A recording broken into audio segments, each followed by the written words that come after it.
Back to this show from Teachers Talk Radio. You can catch up with all our shows by visiting our YouTube channel or by listening back at ttradio.org. Don't forget to like and subscribe to enjoy more live education conversation from TTR. We hope you enjoy this show. Outstanding, a world-class vision, a world-class this. I'm a real leadership geek, honestly. I've spent my whole career reading books and chatting to people. I just find the whole thing and the announcement, the way it's been announced, bizarre. If you could move away from a model where teachers are so intensely focused.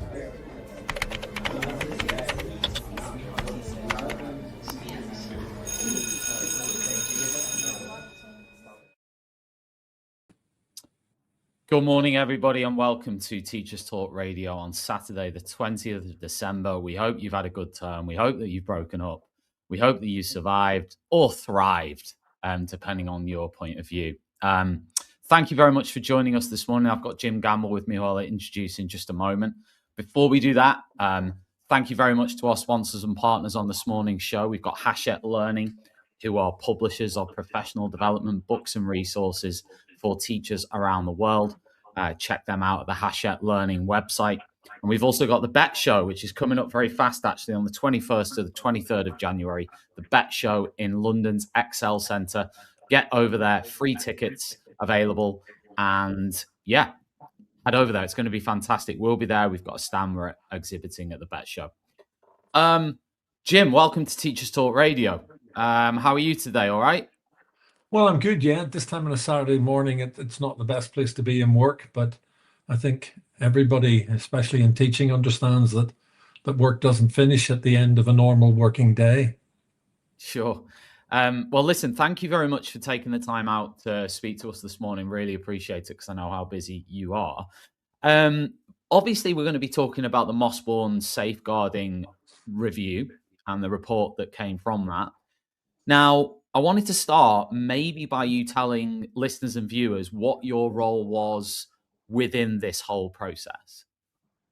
Well, I am the Independent Safeguarding Children's Commissioner for the City of London and Hackney, and in old money, that is the independent chair of the Safeguarding Children Partnership. So my role involves that of scrutineer. So I have a right to roam when it comes to looking at multi-agency partnerships, whether it's in policing, education, health, children's social care, or the third sector.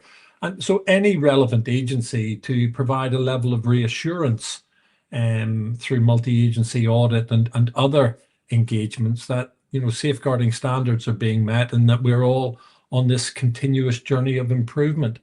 But in essence, whilst I chair the group, the decisions when it comes to issues such as will we have a child safeguarding practice review, those decisions are unanimous. They are generally made by 10, 15 or 20 within the safeguarding partnership.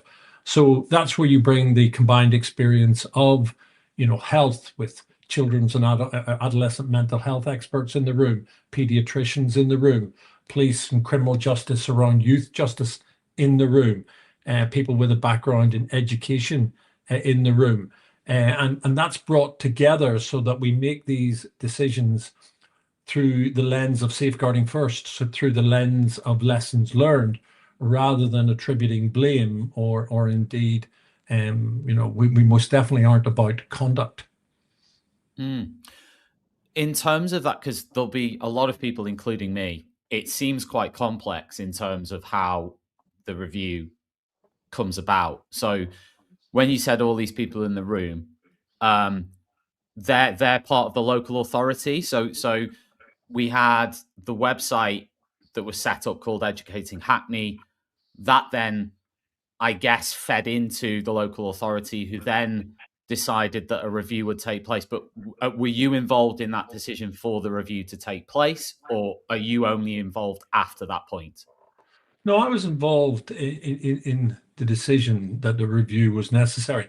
But the story of the Mossbourne Victoria Park Academy local child safeguarding practice review doesn't begin or end with Educating Hackney or with the decision to actually, commission the review itself. It begins a long time before that.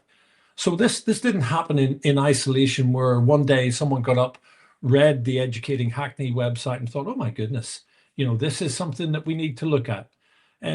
Department for Education, Hackney Education, local authority, lead member, many others had been engaging and working with the school because there was a growing concern about the number of issues that were being raised by a range of parents, but also actually by some present and former teachers who were reaching out saying, look, things aren't right. Things aren't right across the board. So obviously in a school as outstanding as Mossbourne, you just don't take that as read. You don't think, oh, well, someone said things aren't right there, so that must be true. So what you begin by doing is trying to collaborate to sensitively engage with the school leadership and say, look, how can we work together to ensure that parents' voices are being heard and ensure that there's a balanced approach taken to this, so that we can lance this at an early stage so that it doesn't escalate. And that went on for nearly a year. And in the latter part of that, I began to be drawn into it in my role. But primarily, I was encouraging Hackney Education, the Department of Education, and the school itself and others to come together and to find some form of consensus and a way forward. So for that year leading up to it, there'd been a lot of work being done, there'd been a lot of communication, but ultimately, this all came together when we began getting more correspondence in, and not just from the Educating Hackney website. And that correspondence identified a range of themes. So I arranged for a reassurance visit where I could go to the school and speak to school leaders about these issues and get some sense of reassurance from them, and of course be able to place the school in the context of having seen it. And I went to the school and I was impressed by the school, by the demeanor of the pupils that I engaged on a visit that I went to, walked through corridors, sat down and spoke to the chief executive, and the principal, and chatted through these issues. Within, I would say, a couple of hours of leaving the school, I began getting more emails from parents who realized that I'd been there, and more concerns were being unpacked. Within a couple of days, a teacher reached out to me, explaining their concern and sharing an email with me that basically demonstrated that the day before I went in, teachers received an email telling them to remove children from the desks in the corridors. So you will have heard of the concept of desking, where children, as a sanction, are placed on desks outside in the corridor. And there's a debate whether that's a sanction for them or a mechanism to facilitate, uninterrupted learning for others. But ultimately, the concern for me was that when I went in that day, there was no mention of it, that there was an email prior to me going in that instructed staff to bring those children back into the back of the classroom so that they weren't in the corridors. And there could be 101 different reasons for that. But if you put it in the context of the efforts that had been made to address some of the consistent and persistent concerns that were being raised about the school, that too triggered an additional level of concern. So we decided, on the back of all of the additional information, on the back of what we'd seen in the public arena, and what we'd heard from teachers present and former, from other professionals, we decided to hold an extraordinary safeguarding review meeting. And that's where collectively professionals from health, including children and adolescents mental health, from the criminal justice system, from children's social care, from education, came together, considered the information that we had, and made the decision that the best way to ensure that we were addressing this would be to have a child safeguarding practice review. And that decision was made unanimously. And just to be very clear on this, it then went to the executive. So the most senior designated safeguarding partners from health, from children's social care, the local authority, and indeed from the police. And that was agreed at that level. And then we wrote to the national panel to say, look, this is what we intend to do, this is why we intend to do it, and this is how we intend to do it. And of course, as you know, they agreed that process. So I think that context, long-winded as it probably is for Saturday morning, is really, really important for people, so they understand this wasn't a knee-jerk response. Other, interventions had been attempted.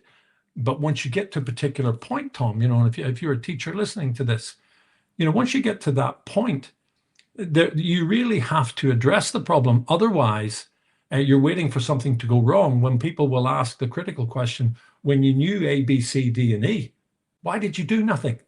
Because we weren't prejudging events. We were creating a set of circumstances with terms of reference and what would ultimately be a highly credible independent author to make a much more informed judgment about what the situation really was. And from the beginning and to this date, I have always recognized and acknowledged the outstanding academic school that Mossbourne Victoria Park is.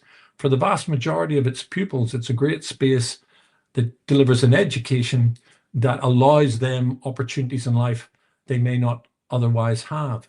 But balance is key. Balance is critical.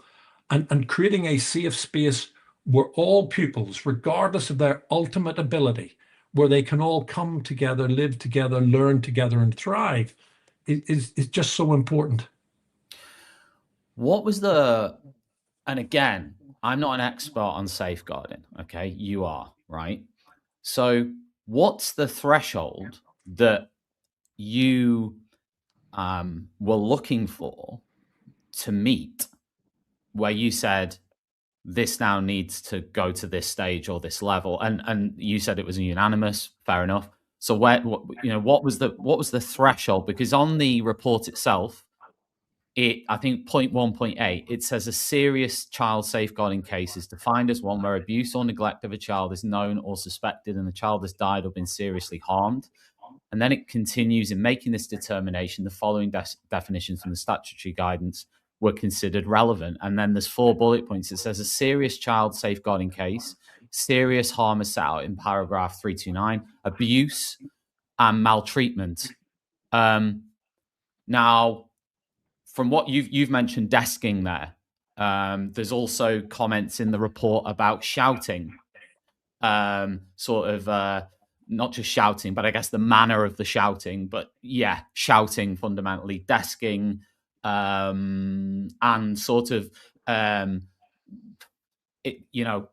and again, people will define this however they define it, but strict zero tolerance sort of behavior policies and rules, which are prevalent across a lot of schools in the country. So I'm wondering, what was the threshold where you said this is serious enough for this? Well, the threshold in this case, and you're quite right to highlight the points that you have, really came about in paragraph 338 of working together, where we have the power to review any systemic issues that may give us a local cause for concern that we quite rightly need to reflect upon. So if you look at the patterns of alleged behavior, if those patterns were accurate, if they were right, then that would fall under the definition of maltreatment, because ultimately shouting and humiliating, desking and isolating is maltreatment. And maltreatment is defined, in a way that recognizes the need for dignity in school. So at that stage, we weren't prejudging, but it most definitely, on the basis of the information that had come to us, met the threshold in respect of paragraph 338 for us to trigger the review as we did. And if you think about it, you mentioned shouting. Teachers, I have seen, online saying, do they know anything about schools? Of course you have to raise your voice. Of course you do. You're going to have to, at times, raise your voice to get attention. You're going to have to raise your voice to call people back in. But there's a difference between raising your voice and shouting in a performative manner, which one of the senior leaders said, well, yes, we do. We have this approach where we will shout in this performative manner at a child in front of other children to make the point that this type of behavior won't be tolerated, what does that teach anyone? What does that teach anyone? Because to some children, that type of shouting will be perceived as aggression. To those children, if they perceive teachers being aggressive, what does that teach them about seeking compliance in others? So there's no doubt in my mind this met the threshold. That doesn't mean that from the beginning, we had decided, oh, they're guilty of this. What it means is that from the beginning, we had met a threshold, which meant further inquiries needed to take place in a balanced and proportionate way to ensure, that we understood what was going on in the school and how the school perhaps could learn lessons. And I give you an example, from my point of view. I went and met with the chair of the Federation, Henry Colston, very late in the day when we had begun looking at the need to have a safeguarding review. And I met Henry face to face with a number of other people. In fact, at the time, I didn't realize he had the school lawyers in the room. But I went in and said, look, let's use this opportunity to collaborate, let the school embrace the learning opportunity in this so that we can work together to identify those areas where you've got strengths and those areas where you could be even better by strengthening how you do what you do. And I explained, that I'd been approached directly, by someone from the school in the days immediately before that, who was really concerned that they couldn't speak up for fear of what might happen. I left that meeting thinking we had achieved some agreement. I rang members of the exec to say, look, I think we've been able to find middle ground where we can collaborate and move together. And of course, that wasn't the case. The Federation, unlike any other child safeguarding practice review I've ever been in, decided rather than engage with the City and Hackney Safeguarding Children Board directly, that they would pay for and engage lawyers to act as the intermediary with us. And that was a real surprise. And I think it set a tone. Do you think that's though because they were concerned about what the sort of independence and the I don't know, what the review was actually going to do, that they sort of got a bit, they went into their shell a little bit and thought this could be a hit job on us or whatever? Well, I noticed you used Tom Bennett's phrase "hit job." No, that wasn't intentional. Yeah. That's me coming from the top. No, I'm not saying it was intentional, but it's a phrase that has been used. Yeah. And I think it's kind of used defensively to distract. If the school felt that they were being singled out, why? Why didn't they expect that over a period of time when so many people had worked with them for so long to try and reconcile this, that it wouldn't come to a head? In every review that I've ever been involved in, I've been involved in lots, whether it's linked to Everyone's Invited, whether it was linked to National Health Trust, and indeed the review of Oxfam GB. The one thing that I find to be present in every environment where you ultimately see safeguarding that needs to be strengthened is hubris, is leadership that thinks they are at a level that is beyond reproach, or environments where they think they have nothing to learn. And that hubris is a symptom of deeper issues. And ultimately, as I said to you, I went and met with Henry because what we wanted was to have a collaborative and sensible approach where we could move forward together and the school could learn and we could support that learning. But ultimately, the school lawyered up. And that may be because they felt, well, we need to defend ourselves. What I am saying is I've never seen that happen before, because at the end of the day, working with a statutory based review like a CSPR is something that you're required to do.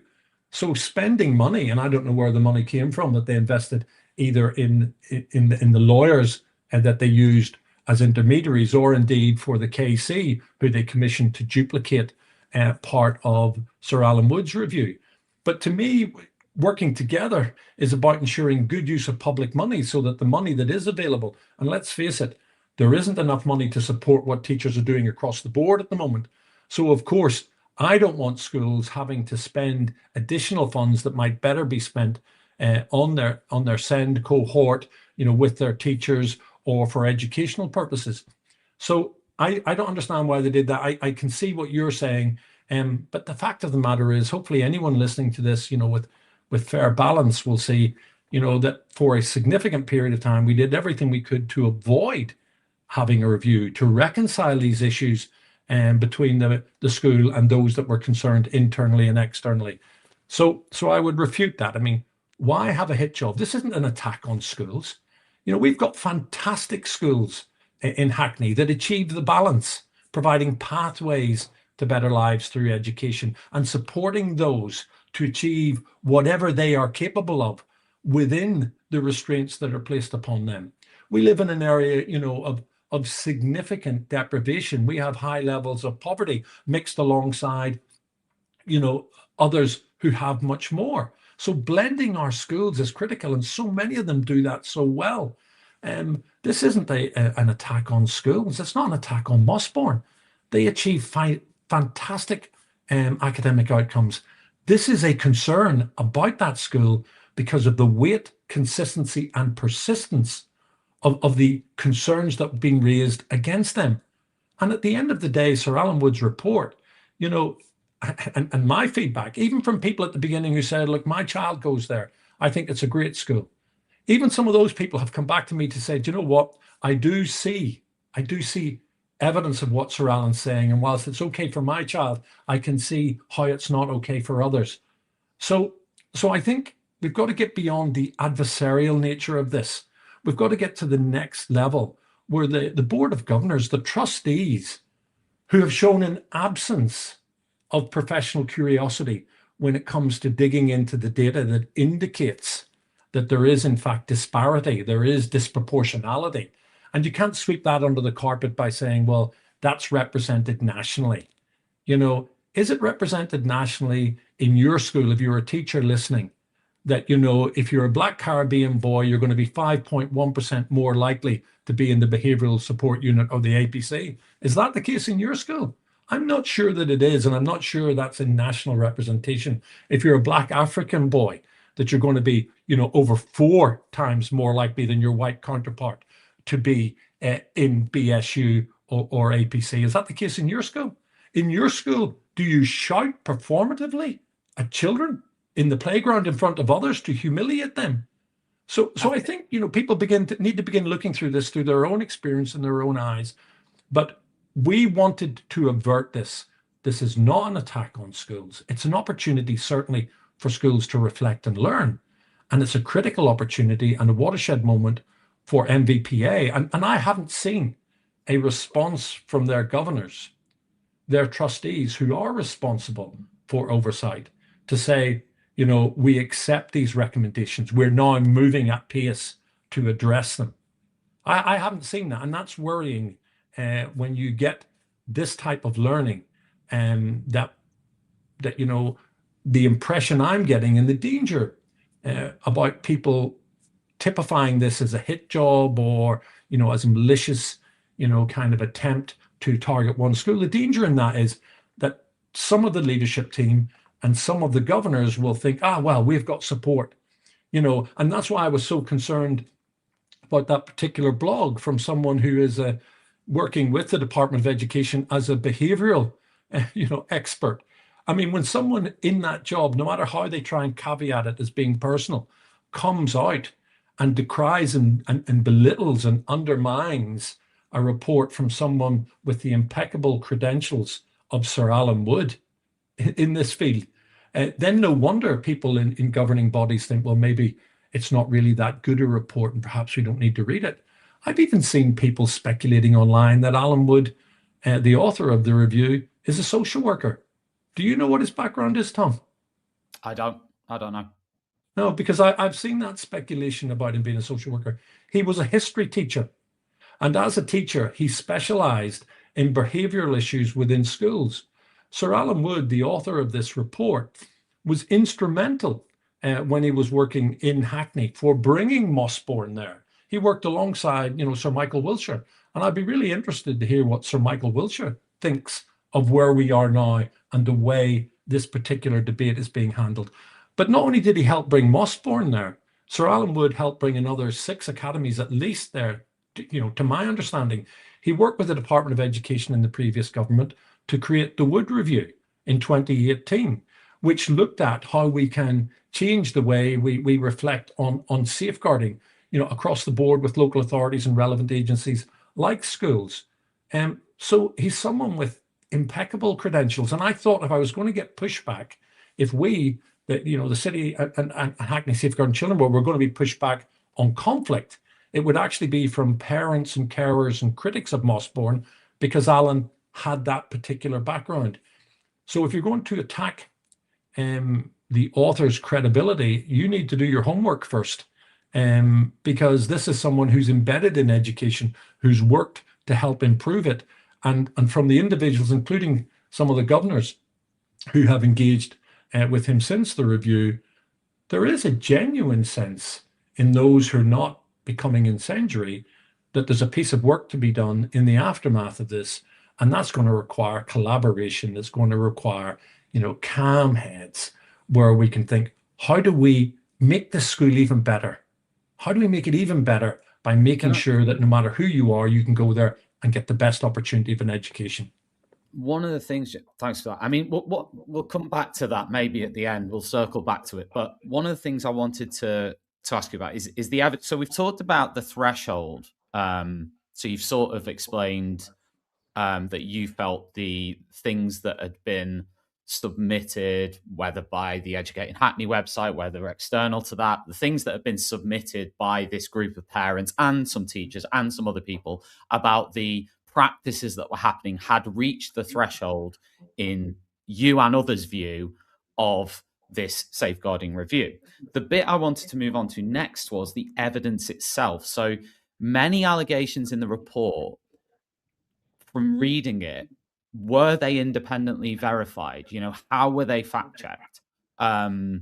Did you apply any sort of evidential threshold to the findings? As in, example here from just our wider audience will understand this. Now, if you probably went into any school and sort of said, here's a form, to sort of make whatever complaints you want to make about what's happening, they'd probably get a lot of submissions, I would imagine, in any school, even really good schools. I mean, we were talking the other week on TTR about this sort of complaints crisis, if you want to call it, in education, with AI being involved and everything else. Point I'm making is, my two questions are, how were the accusations, allegations, whatever you want to call them, about what was happening in the school sort of fact-checked or independently verified? What were the processes there involved? Did you observe lessons? How was it done? Okay. Well, just before I go on to that, to answer that, let me just be very clear. It didn't sort of meet the threshold. It was tested by a multi-agency audience and agreed that it did meet the threshold. And indeed, the national panel, the ultimate arbiters on that, agreed with that as well. What Sir Alan did through the methodology was evidence-rich. So he didn't just take a single allegation and decide, well, this must be true. Because we understand, right across the public sector and private sector for that matter, when you invite criticism, you're going to get criticism. So it is about how you balance that. And that's why in his report, he acknowledged, that the significant levels of community-based support for the school, the significant levels of support amongst some of the staff and others. So he realized that he was going to have to triangulate the evidence in order to make a sensible judgment. And that wasn't, that he stood with a pen and drew a triangle around it, as someone has suggested. That means that he used testimony from multiple stakeholders across multiple settings. So he engaged with some of the teachers who did work there before, some of the teachers who were still working there, to see, does this resonate? Is this what's being said by this significant number of individuals out there? I mean, when you talk about the Educating Hackney, as if it's, well, we'll write that off because they're activists. We'll write that off because, the most senior leaders in the school are saying it's vexatious. I just want to stress, Jim, I just want to stress, I'm not writing it off. I'm referencing... I know you're not. I'm speaking in on a personal level. I'm speaking in general terms to the audience that has attempted to write it off. The submissions that came in via that, contained significant submissions from a vast number of teachers there were critical concerns. So you take those concerns and you think, okay, I've got the concerns. Let's look at the school's data. Let's look at the school's data to see if what we're being told about the disproportionality is accurate. And of course, you look at the school's data, which took us 8 months to get. We asked for it in January. We asked for that data in January 2025, and we weren't able to get it until September and later, so that we were able to interrogate it. Now, is that someone embracing and engaging with the learning opportunity? Is that someone delaying? I don't know. But so we looked at the data, and Sir Alan interrogated that, and that data supported the principles of the concerns that he was hearing.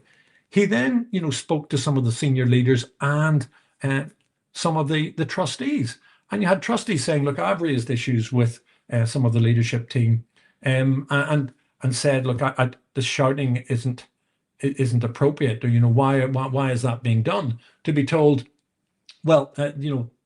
Don't listen to that. That's none of your business type of thing. Well, if you told me that as a trustee, you'd have a real problem. So I'm expecting professional curiosity. But he also took evidence from individuals who'd been, at training events where the healthy fear culture was being purported. Now, what is healthy fear? How is fear ever healthy? Being cautious, being respectful, understanding limits and boundaries, but healthy fear. And so this wasn't just taken from a one-dimensional document. This was tested against the testimony from people with lived experience within the school, from professionals who had engaged with the school, and ultimately from the data that we recovered from the school, from the minutes of meetings. So there is, you can talk about the no excuses policy and say it's different from zero tolerance. I'd like to know how no excuses is different from zero tolerance, because in the mind's eye of most people, it's the same. Now, there will be nuance in the application. And, Mossbourne brought in its own KC, to carry out a review of the policy rather than the practice that was there. But that KC's findings actually triangulate with Alan's, because they looked in a very narrow sense around complaints. Communication with parents needs to be improved. The process wasn't fit for purpose. In this day and age, parents couldn't engage via email. So you mentioned the statistics, Jim, just to sort of, because we've got limited time, so I want to be able to dig into that a little bit. In the report, it says that 66% of incidents were to do with male pupils. So is that, how does that compare to other Hackney or inner city schools? Well, I think the male, if we're talking male versus female students, I don't think that is considerably different to what you will find in other areas with a similar, demographic. And I think, from my point of view, it was highlighted in the report as a point. No, I understand that, and it's Alan's report, and Alan can speak to that. But if you're going to, here's the thing. If we say, well, this happens everywhere, it's not right, but it happens everywhere. Do we accept that? Do we say, well, that's okay, we don't need to worry about that? And here's the other thing. When you're talking about a school that applies, is engaged in, on average, 154 discipline incidents a day, resulting in 93 sanctions, such as detention, per day, and that's looking at 3 years worth of data, do you not begin to question whether that's working or not?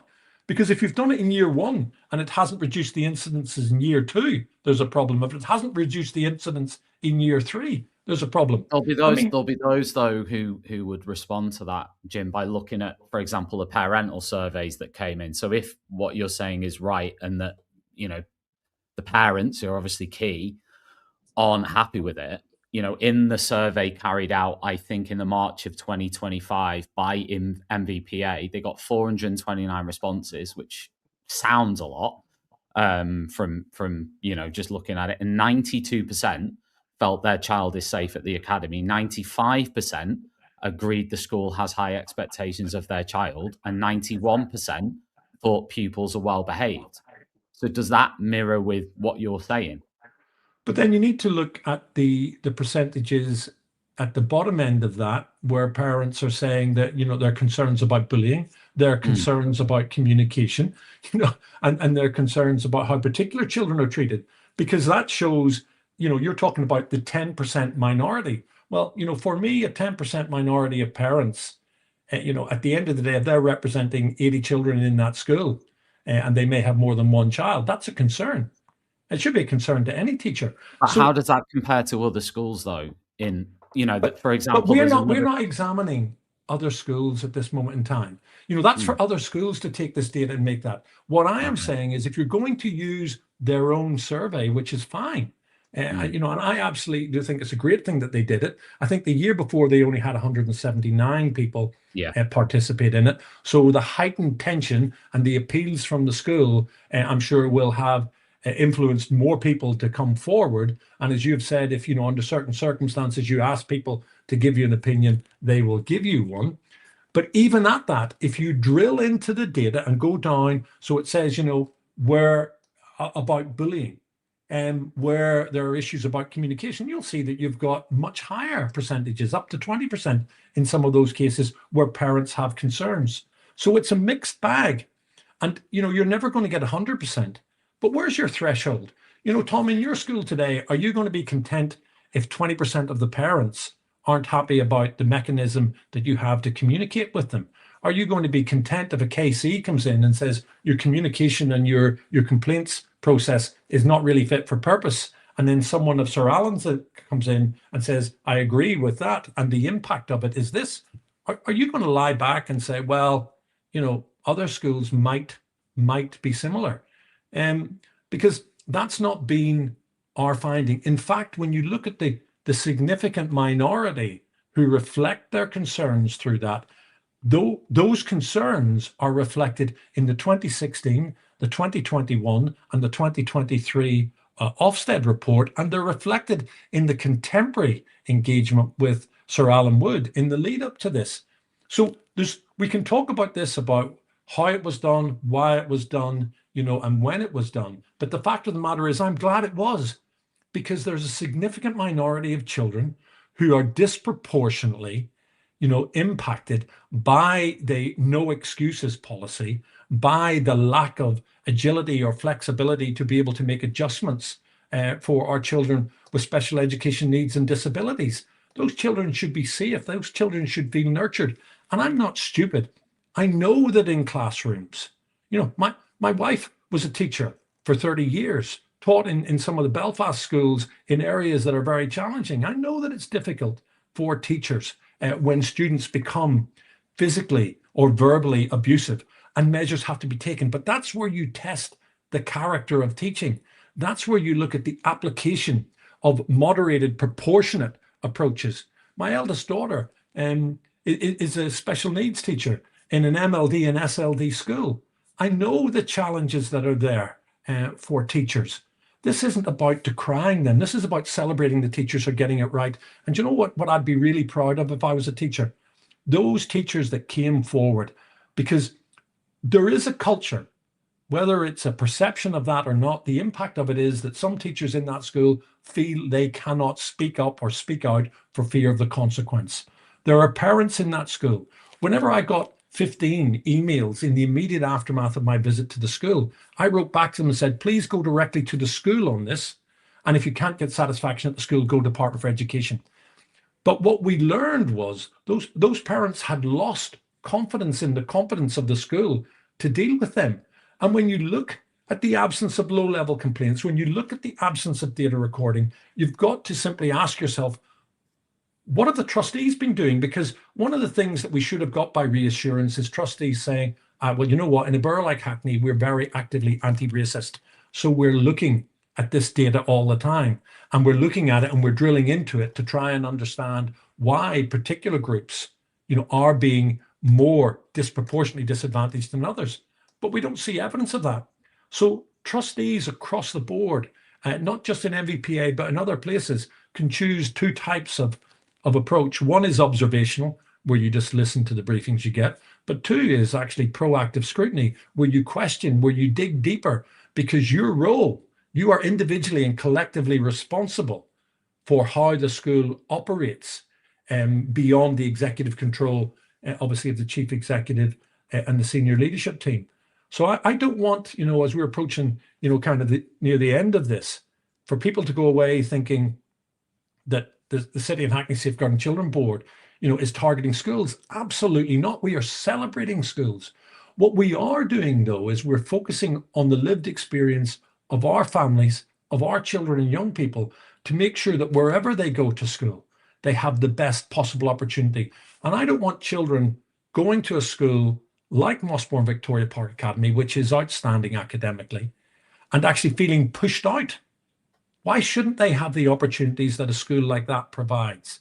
But why can't again, there be reasonable adjustment? I understand, listening completely to everything you're saying. You're making some very strong and interesting points. But the issue, I guess the critics out there are saying, but comparison is important because, as you've rightly just said, you've said we're not looking to sort of, for this to necessarily apply to lots of other schools, let's say, right, in exactly the same way. But comparison is surely important when it comes to, for example, parental feedback and questionnaires or whatever, whatever data you use. Surely it's important to look, at what other schools are doing. For example, there's another school near this particular school that saw 35% of parents said they wouldn't recommend the school in their Ofsted report. 7% said their child didn't feel safe.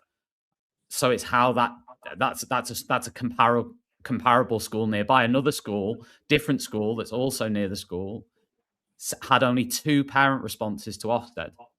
So yeah. I mean, Mossbourne's had through this report, the parental engagement seems, from the outside point of view, to be extremely strong. Yeah, and the fact of the matter is, if there are persistent and consistent complaints drawn to the attention of others, I mean, what we'd need to know about those schools is how did they engage with Ofsted? Did Ofsted follow up to ensure that those concerns had been addressed? Because that's perhaps why they didn't come to us. But if you want to look at comparators, of course, it's right to do that. I have carried out numerous reviews, commissioned many, many more, and I've never seen a school engage as adversarially as this one. If you want a comparator, look at the criticisms coming out of Thurrock and the Mossbourne schools there. And I would be asking myself the question, why is that not being further scrutinized? But when you want to look at comparators, we can look at the academic achievement, but I still come back to the disproportionality around, you've got 16% of the student cohort are SEND. 27% are represented, in the discipline issues and thereafter the sanctions. Is that right? When you look at the fact that the Black and global majority population are 2 times more likely than their white counterparts to suffer a sanction or to be given a sanction, and then you look at the behavioural support unit, which, if you read Sir Alan's report, is about containing children, not educating them. Well, that runs against the Department for Education guidelines, as I think does desking in the circumstances where it's occurred. But you're more likely, you're 5 times and nearly 4 times. Have you heard this phrase desking before? I'll be honest, Jim, I hadn't heard the phrase desking prior to this report. Maybe that's just me being in my own bubble of teaching, the teaching world, but I hadn't come across it before. Well, I'm glad you haven't. Is it not? I mean, in the schools I've worked in, for a student to be, I don't know, sent out of a classroom and either sent to a senior leader and have to sit in their office or just outside their office, or if they're not available, to sit in a corridor space with the senior leader, to me, that's happened in many, many, many, many schools. Does it happen every day in your school? No, but it happens regularly. No, but does it happen every day in your school? And if you had a visitor attending the school, would you give instructions to take the children out of the corridor and put them at the back of the classroom? In your school, would you, as a teacher, if you were in the playground today and you saw a fellow teacher and a senior one to you shouting at children, actually described in some of the evidence as screaming, is that something you see in your school every day?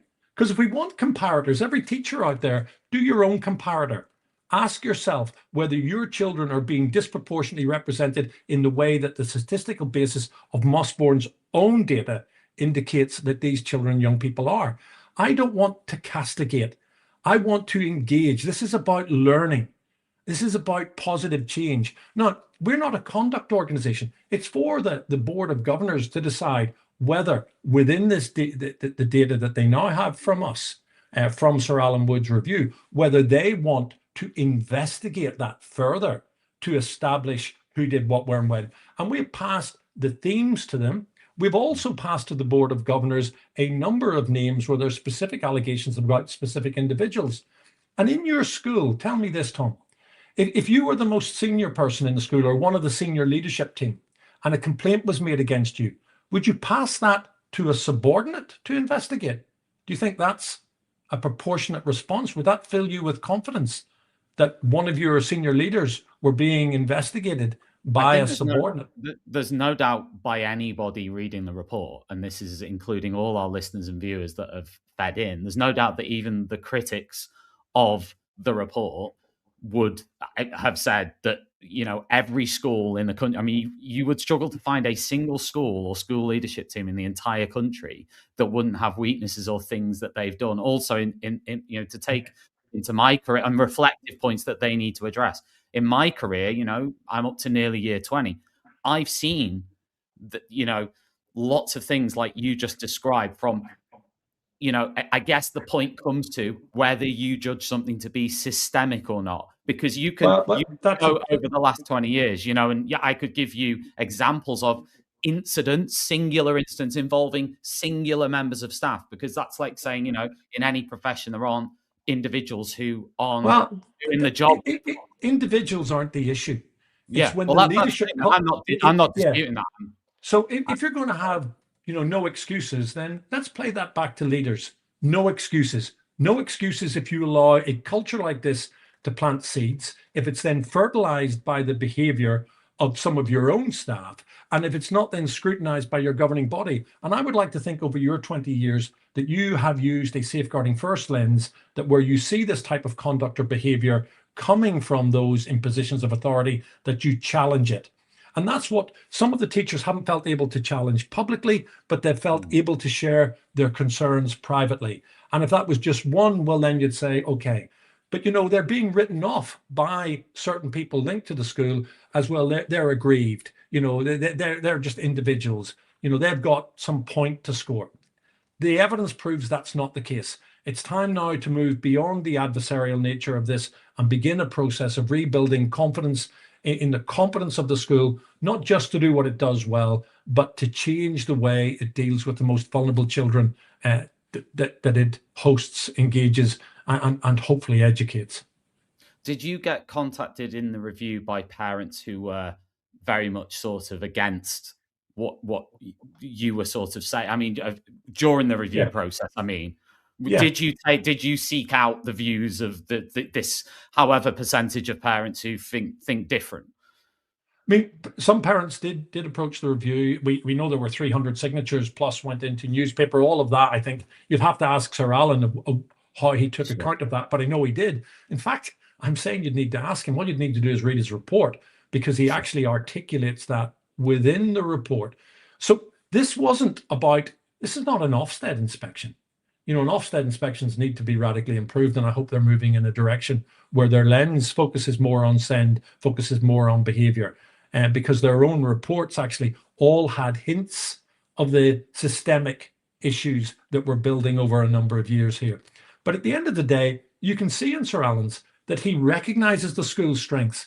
This review wasn't about, you know, echoing the school's strengths that are rightly the purview of Ofsted. This review was about looking at those areas that needed to be significantly strengthened, because a significant minority of parents of pupils in the school, you know, had raised concerns that were echoed by staff and by other safeguarding professionals. So we need to move forward. I think we need to move away from the adversarial nature of this. You can do your comparisons till the cows come home. I believe the disproportionality in the isolation sits well above any national standard. I believe that when you look at the levels of discontent that have been there for some time, you know, it's not just Sir Alan's review, it's Anne White KC, you know, a highly credible King's Counsel who looks at the failure within the complaint system. You can't even write your complaint in on email. I mean, you can dissuade people from complaining till the cows come home. You expect that maybe in a commercial entity. You don't expect it in a school. And I think people have got to step back. And I haven't seen as many critics of this report as are being echoed in some areas. I've seen 4 or 5 people who, to be honest, I won't, but I could link together for their own particular mutual interest. Well, But that was going to be ultimately, my last. That was going to be my last question, Jim. Is you've brought in there Tom Bennett earlier. I've seen comments by Andrew Old and other people on social media about the report. You've mentioned 4 or 5. What would your sort of message to those critics be? What do you mean when you say the 4 or 5 have shared interests, and what would your sort of final point on that be? well, I think they share an interest, and I could be wrong, in the ideology that they promote in the echo chamber, that they participate within. And I think they've got to step out of that. And then particularly, Andrew Old asks question after question after question, and you answer it every time. But because he doesn't like the answer, it's that you didn't answer it. I mean, if he were in one of these no excuses schools, he'd probably be suffering a detention. But ultimately, I think people like Tom Bennett, who have critical influence. I mean, he has critical influence. I mean, I've read a number of his other blogs, which are balanced, which are proportionate. And then suddenly this knee-jerk reaction comes out because it seems to be kicking off an ideological battle about discipline versus non-discipline. It's not that. I am told time and time again by heads and others, and I was told it during the Child Q review, order, structure, and discipline are key. And when I ask children and young people, and I engage with over 100 of them in the Child Q review, not in spaces and places where I was comfortable, but where they were, in different clubs and youth clubs and sports clubs. And they agreed that that's important. But so is consistency. So is fairness. Consistency and fairness is context. And so is treating people with dignity, leading by example. So no one's saying that you shouldn't have order, structure, and discipline.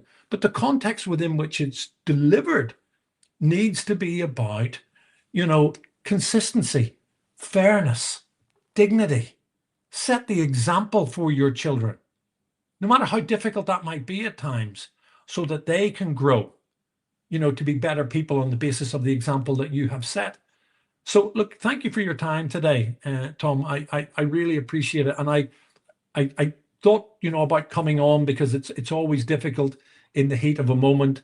But I wanted to take the opportunity to speak directly to, teachers, teaching assistants and staff and leaders. This is not a judgment on education. Mossbourne itself are doing a great job academically. There are lessons in this that we should all reflect upon to make sure that we're not losing line of sight on that minority of pupils who need adjustments.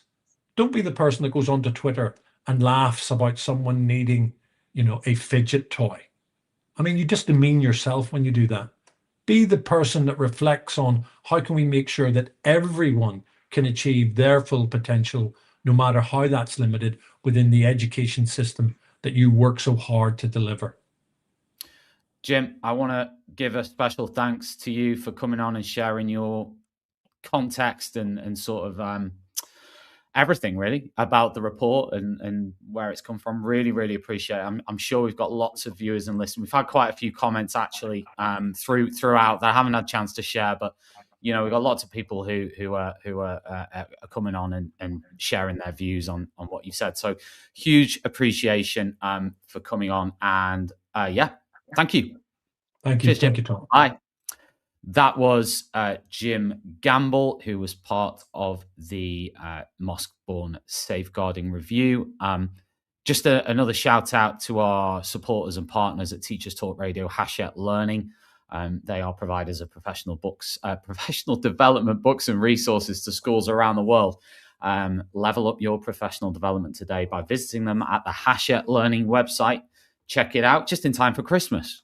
Fill those stockings with some Hachette Learning books. We've had 400 viewers on today's show, one-off show with Jim Gamble. Thank you so much for joining us. Don't forget to like and subscribe if you're watching this on YouTube. If you're listening to this on Spotify or Apple Podcasts or anywhere else, please give us a like and subscribe. Your support is massively appreciated by everyone at Teachers Talk Radio, the whole team, including me.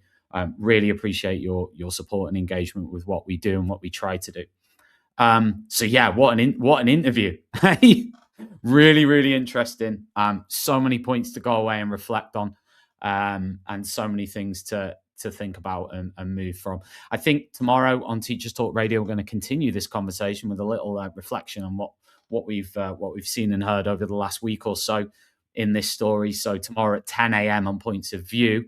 If you're a regular watcher or listener of Points of View, you know it's fantastic. We've got an amazing panel tomorrow, our last Points of View of the year. So join us for that. It'll be 10 a.m. tomorrow live on Twitter, on X, on YouTube, on LinkedIn, and on Facebook. So yeah, if you want to watch that, we'll be discussing further the Mossbourne Safeguarding review, the things that Jim has said in the interview today, and going from there. So thank you ever so much for tuning in, everybody. Have a wonderful weekend. Hopefully the first weekend of your holiday, as it might be, and take care.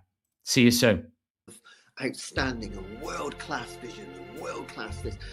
I'm a real leadership geek, honestly. I've spent my whole career reading books and chatting to people. I just find the whole thing and the announcement, the way it's been announced, bizarre. If you could move away from a model where teachers are so intensely focused.